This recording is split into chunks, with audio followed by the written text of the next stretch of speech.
What is your name, please? My name is Grace Earl. What is your name, please? My name is Grace Earl. What is your name, please? My name is Grace Earl. Two of these people are imposters. Only one of them is the real Grace Earl, and is the only one sworn to tell the truth. And here is our host, Bud Collier.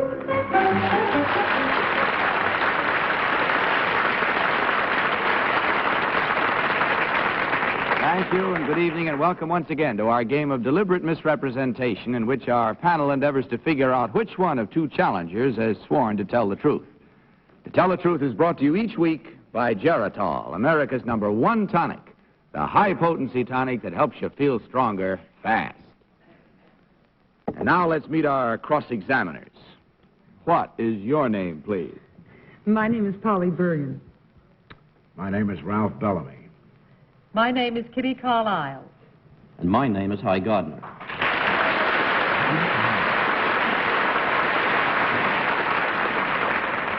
Now, these three people all claim to be Grace Earl. Only one is the real Grace Earl. The other two have merely assumed that identity, and they do not have to stick to the truth. Now, panel, may I direct your attention to your copies of an affidavit while I read from the original. I, Grace Earl, have been a telephone operator in Washington, D.C. for more than 25 years. I started in government service in 1935 and have worked in one place through 3 administrations. I am now the chief telephone operator at the White House. Signed, Grace Earl.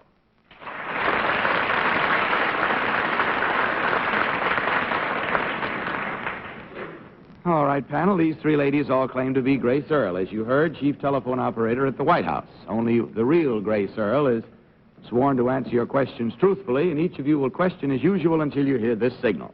At the end of the questioning period, you will, of course, be asked to register your vote for the one who, in your opinion, is the real Grace Earl. And we'll start with Polly Bergen. Polly? Number 1, the first newspaper woman was recently named to the post of Jim Haggerty's assistant at the White House. Could you give me her name, please? Grace Dawn. Number 2, how many private lines does Mr. Eisenhower have? 1. 1. Number 2, could you tell me, name the people who can be directly connected with the president himself? Number 2. The number? No, the people who can be connected directly with the president by phone. All of the White House staff and cabinet members. They can be connected without being announced to the president. No, everyone would be announced. Oh, everyone Sorry. must be announced, I see. Ralph Bellamy. Well, number 1, I suppose we ought to find out what's the White House telephone number. Number 1, National 81414. Well, I happen to know that's right. What's the... You're boasting. Number 1, what's the president's office extension number? His office extension is 31. Number 2, what's your answer to that? 32. Number 3, what's your answer to that? 33 and 34. Number 1, who answers the president's extension? His secretary? Number 2, what's his secretary's name? Personal secretary? Yes. Ann Whitman. Kitty Carlisle. Number 3, you've been chief operator at the White House for 25 years, and you've been through 3 administrations. Who made the most telephone calls? President Truman, President Roosevelt, or President Eisenhower? President Roosevelt. Why? He lived there the longest. Number 2, how do you eliminate nut calls? Now, we're not very important, but we get a few, and I wonder how they do it at the White House. We ask who's calling and ask what their name is. If the name is not recognized, why... You don't put them through. Number 2, do you have priority? Number 1, do you have priority on long-distance phone calls, or do you have to do like we do? Wait, and they say, the circuits are busy, madam. We have priority. You do. Hy Gardner. Number 1, does the president ever accept collect calls? That depends. Also, number one, when you answer the phone at the White House, what do you say? Good afternoon. To whom do you wish to speak? Number two, how do you acknowledge the call? White House. Number three? This is the White House. Number two, what department stores do you shop in Washington? Garfinkel. Mm-hmm. Any others? Woodward and Lothrop. What newspapers do you read? Washington Star. And others? The Morning Post. And what do you read, number one, in Washington? The Washington Post. Uh-huh. Okay, that's it. It's time to vote, panel, so without consultation, will you mark your ballots? And by so doing, you will select, of course, number 1, number 2, or number 3. I remind you that the team of challengers receives $250 for every incorrect vote. All right, now, Polly, you raised such a fuss last week about always being called on first, and But I'm ready. I'm sorry, I'm reversing the order by Gardner. Well, I voted for number two. I was going to vote for number one, who's a redhead, but I realized it was impossible because they wouldn't let anything red into the White House. Ooh. Kitty, how about your vote? I voted for number 3. Well, I once called the White House, and if my memory serves me, the voice sounds familiar. And how about you, Ralph? Number 2. I kind of suspect number 3. We didn't ask her very much, but number 2, frankly, had a voice that sounded like a telephone voice. Oh, you number droppers, you. Holly, how about you? Have you ever called the White House? I never talked to the White House, but I voted for number 2 because when the three of them were standing up there, she said Grace Earl. She sort of ran her name together, as I think you would if you were used to carrying it around for a long time. And the other two were a little more proper when they said it. All right, there are our reasons, and there are our votes. Let's see how well yours compare with our panel now as we find out which one of these 3 ladies is the chief telephone operator at the White House. Will the real Grace Earl please stand up?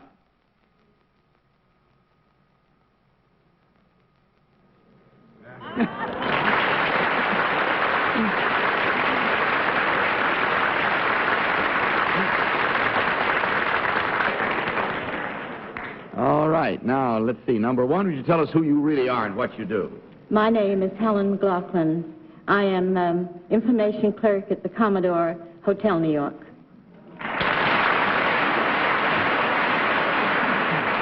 And number 3, how about you? My name is Madeline Hoey. I own Plumbridge Custom Candies for the carriage trade.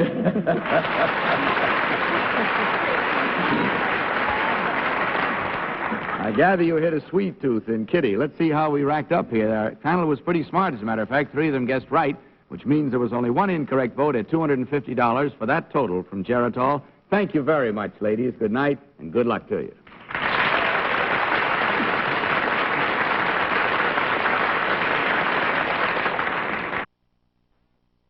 Move challengers, please.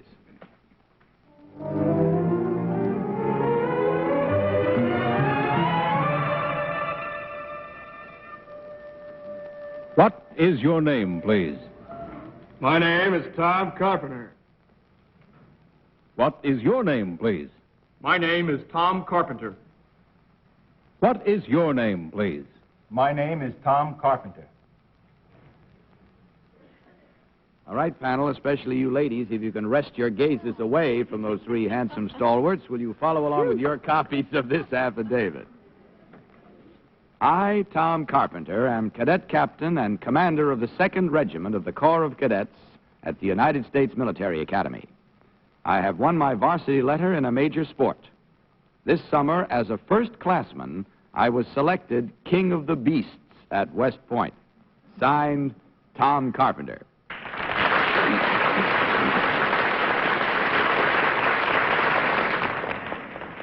Now, as you heard, panel, these 3 gentlemen all claim to be Tom Carpenter, West Point cadet. Remember, only the real Tom Carpenter is required to answer your questions truthfully, and let's begin this round with Kitty Carlisle. Kitty? Number 1, what is King of the Beast? Well, the King of the Beast is a name given to a firstie. By firstie, I mean which goes as a senior in college. The King of the Beast, there's actually 2 of these King of the Beasts. The new class coming in is divided into halves. and a firstie is designated to head up one of these halves. In other words, the King of the Beast is in charge of the indoctrinating the new class, bringing in the proper men. Number 2, it says here that you're a commander of the 2nd Regiment of the Corps of Cadets. What are your duties as commander of the Corps of Cadets? Well, essentially, I'm responsible for the discipline, and everything that goes on within the 2nd Regiment is my responsibility. I see. Number 3, what is the British equivalent of West Point? Sandhurst, ma'am. And number 1, what is the French equivalent of West Point? St. Cyr. Hi, Gardner. Number 1, you won a letter in what sport? That's correct, sir. I won in swimming, sir. In swimming? That's right, sir. Uh-huh. Number 2, what is the name of a very, very hilly city very close to West Point? Highland Falls, I believe, sir. Number 3, what is the name of the famous hotel that folks stay at when they visit West Point? The Hotel Fair, sir. Number 1, what is the name of the air base affiliated with West Point? The air base is Stewart Air Force Base, sir. Number 2, how close to West Point is Stewart Field? I'd estimate about 25 miles, sir. How far away would you say it was, number 3? About 17, sir. And you, number 1? 20 miles, sir. Thank you. That's a fast man with a quip. How about you, Polly? See, they're all so beautiful, aren't they? Number 1, what happens to a cadet if he doesn't kiss a girl at Kissing Rock on Flirtation Walk? Well, ma'am, this Kissing Rock, there's a tradition behind it.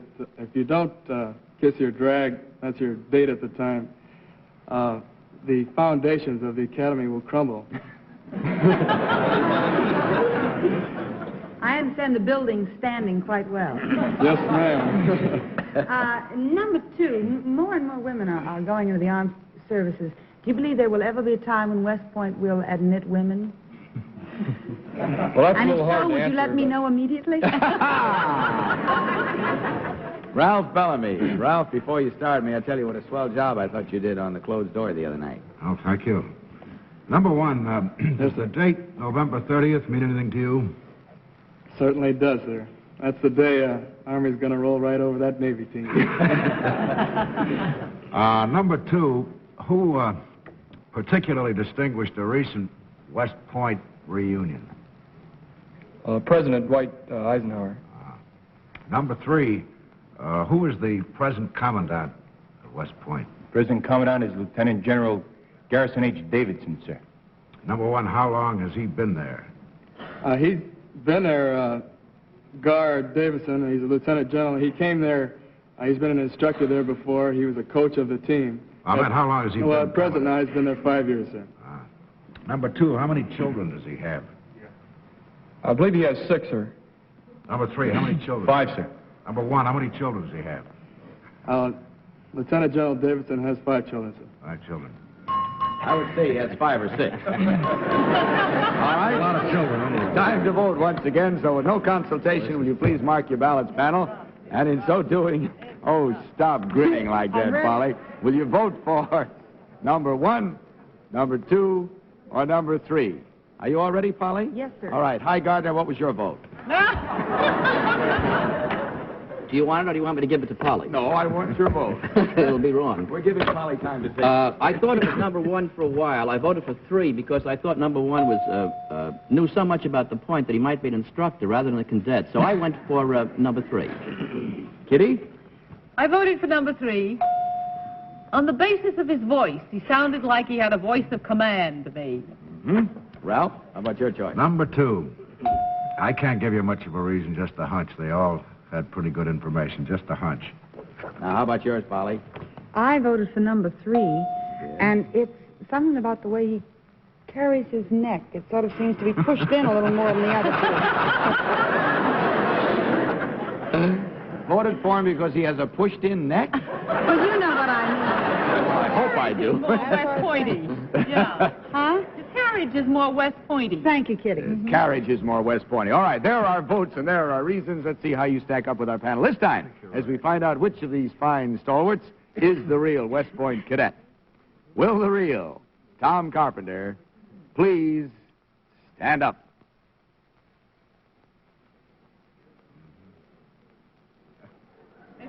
Oh,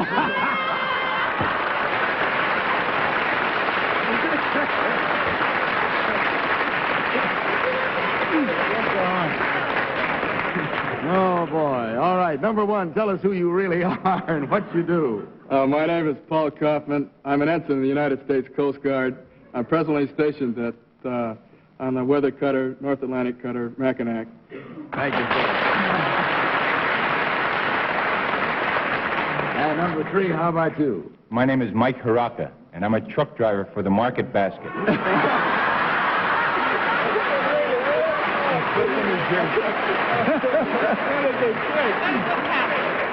Has anyone ever... I'll tell you something.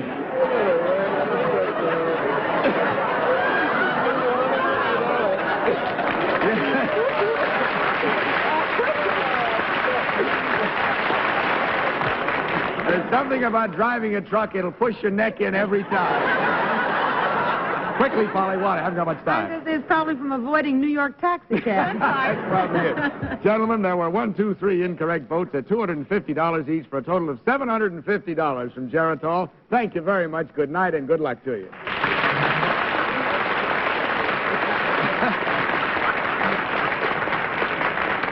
And we'll meet a new set of challenges in just a moment.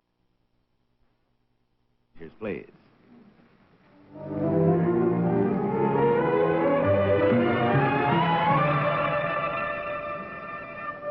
What is your name, please? My name is Norman Ream.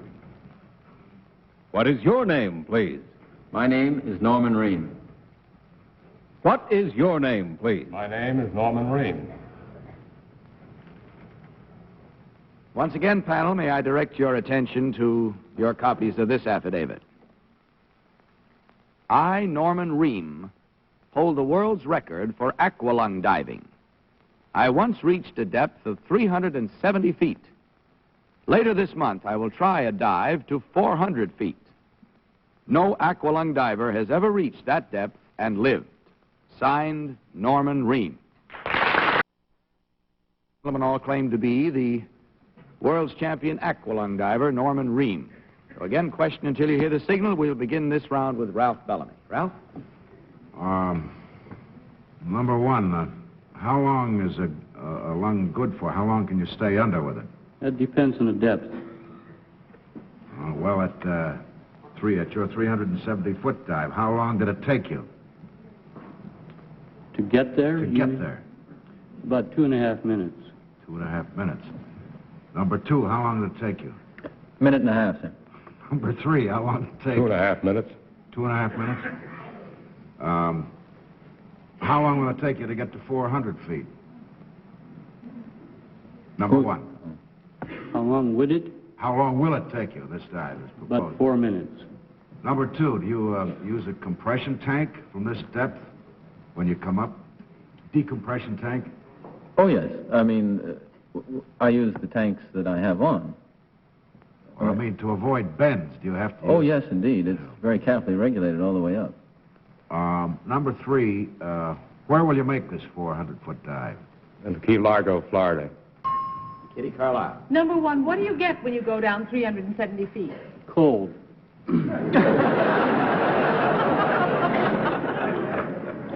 Number two, why do you want to go down 400 feet? Well, like the man said when he climbed the mountain, because it's there.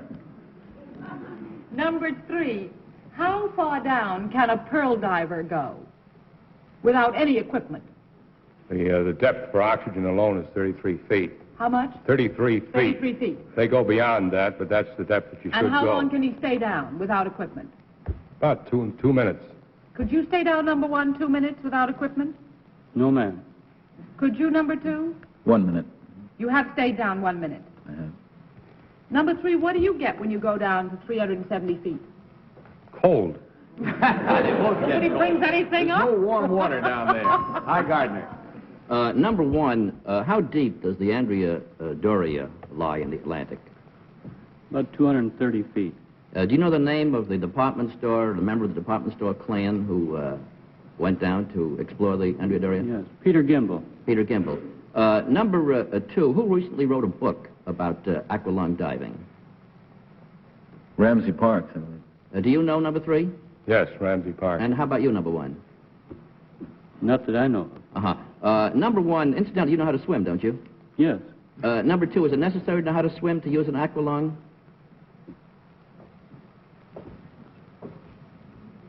Number one, may I ask that question? Pardon? Do you have to know how to swim in order to use an aqualung? Not necessarily. Also, Ollie, you did it again. I caught you. Number 3, who invented the aqualung? Dumas. What is his full name? Dumas.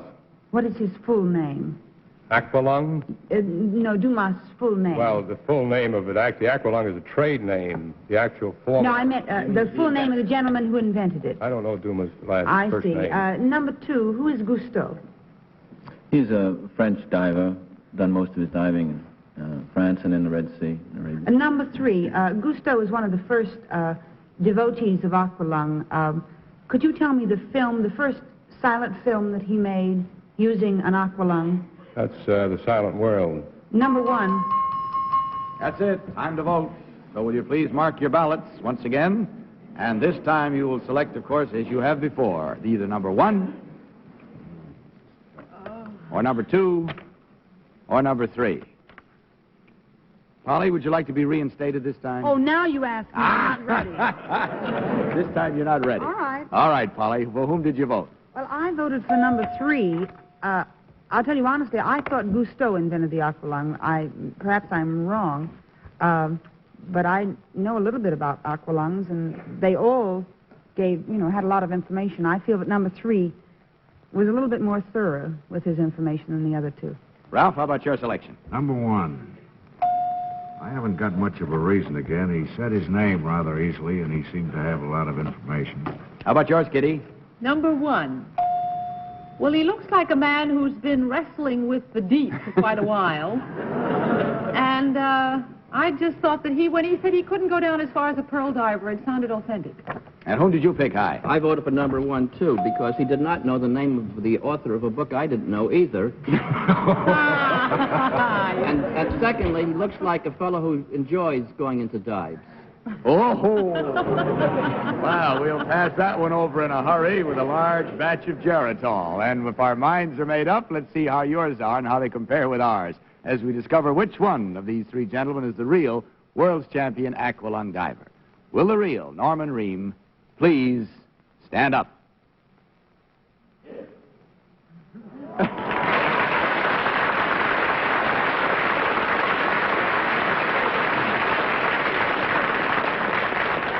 Thank you very much, sir. Number 2, would you tell us who you are and what you really do?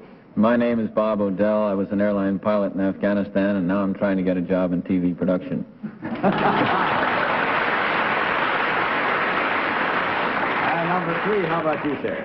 I'm Jack Renner. I'm sales manager for Sandler Medical Gas in New York. And among other things, we make oxygen and sell it. Well, we thank you very much. The panel was smart again, and there was only one incorrect vote for a total of $250 from Geritol. Hope you enjoyed your visit, gentlemen. We enjoyed having you here. Good night and good luck.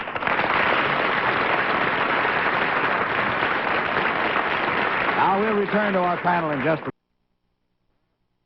3. Well, I guess that's all the time we have for tonight, except for me to remind every one of you watching our show and here in the studio not to forget to watch the Polly Bergen show on Saturday night. If you miss our Polly, you're crazy. And now to say good night to you, panel. Good night. Good night. Good night, Bud. And all of the rest of you, don't forget that we are brought to you each week by Geritol, the fast-acting, high-potency tonic that helps you feel stronger fast. Now, this is Bud Collier saying good night and reminding you to tell the truth. Good night, everybody. Caution, Catch-21 fever is catching. Symptoms may include muscle spasms, loss of... What is your name, please? My name is Jean Béliveau. What is your name, please? My name is Jean Béliveau. What is your name, please? My name is Jean Béliveau. 2 of these people are imposters. Only one of them is the real Jean Béliveau, and is the only one sworn to tell the truth.